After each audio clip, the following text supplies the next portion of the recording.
Less than 5% of the 2.3 million people who are incarcerated in the United States of America have access to quality higher education.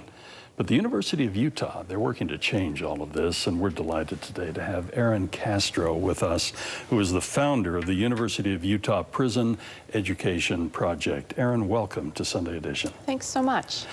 We were just chatting off the air that so many good things are happening right now, at least good conversations are happening at the county level. I've talked with Sim Gill. Just a moment ago, we talked with Brittany, who had discussed with former Chief Burbank some of his vision. And we look at even Senator Lee at the national level, who's looking at prison reform. But in the meantime, there are real issues, real prisoners, real incarcerated people right now who need some help. Tell us a little bit about your project and who is being served at this time. Absolutely. So I'm actually a co-founder of the project, alongside about 10 undergraduate students at the University of Utah.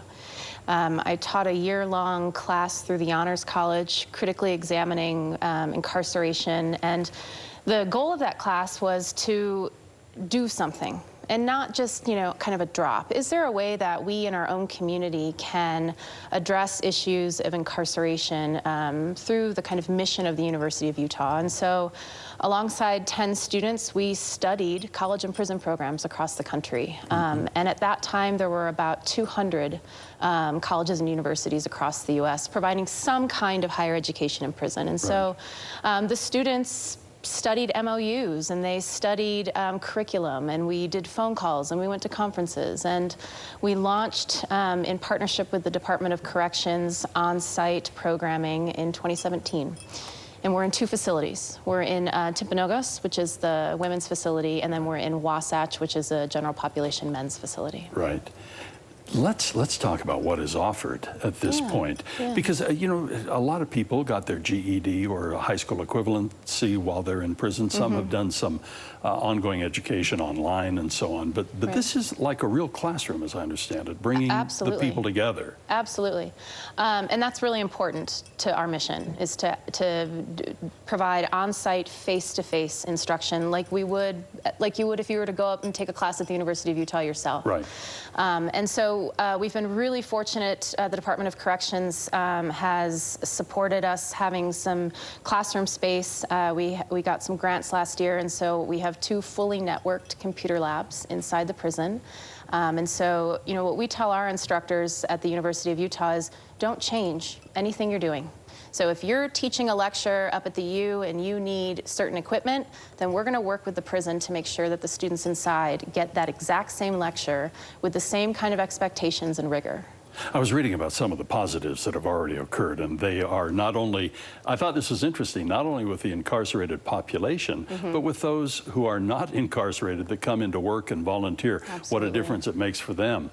But the one thing that caught my attention is I'm kind of one of those individuals that if I do something, if I ever take a class, I want it to give me credit. How far are you from getting this accredited?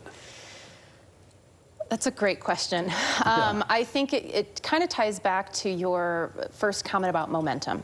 So we're in a very different place than we were even 5 years ago. And I would say, in Utah, we are, especially at a time, particularly with just 2 prisons on the kind of brink of a brand new prison, we have a ton of support. Mike Haddon is a supporter.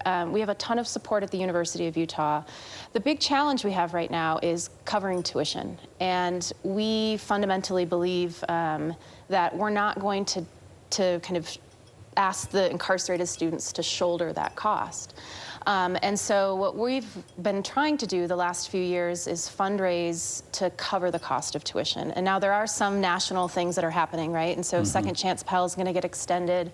But I do think that this should be a statewide effort. At the U, we can, we've kind of started this, and I certainly see us as a leader, but there are so many wonderful institutions here in this state who can also come into this work. Right.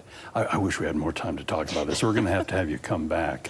And especially, as you mentioned, we've got a new prison coming online, Yes. which is described more and more as more of a campus-like environment. So I hope there's good things that will be happening there. But one just final quick question. Sure. When you do talk with the incarcerated population that they're interested in participating, do they have something that they specifically want to study, a class that they want to take? So the interests of our students range. Yeah. They're all over the map. We are doing a lecture series this fall that I invite anyone to join. You can reach out, and you can reach out to me. You can go to our website. We invite community members. But we have lectures coming in through the communication department, through the law school, through computer science and engineering, gaming, all sorts of things. Erin, we've got to have you back soon. Please. We'll monitor the progress here. Thank you for what you're doing. Yeah, Erin thanks. Castro with us, and we will be right back.